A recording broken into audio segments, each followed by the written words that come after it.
نحمده ونصلي على رسوله الكريم اما بعد فاعوذ بالله من الشيطان الرجيم بسم الله الرحمن الرحيم يا بني أقم الصلاة وأمر بالمعروف وانهى عن المنكر واصبر على ما أصابك إن ذلك من عزم الأمور صدق الله العظيم رب اشرح لي صدري ويسر لي أمري واحلل عقدة من لساني يفقهوا قولي۔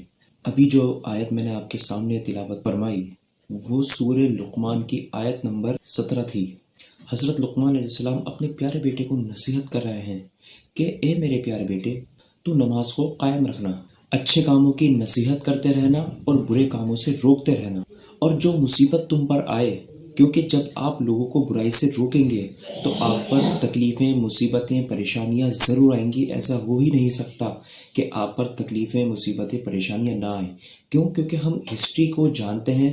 ہسٹری میں ہم نے رسولوں کے بارے میں قرآن مجید میں پڑھا ہے کہ رسولوں تک کا مذاق اڑایا گیا۔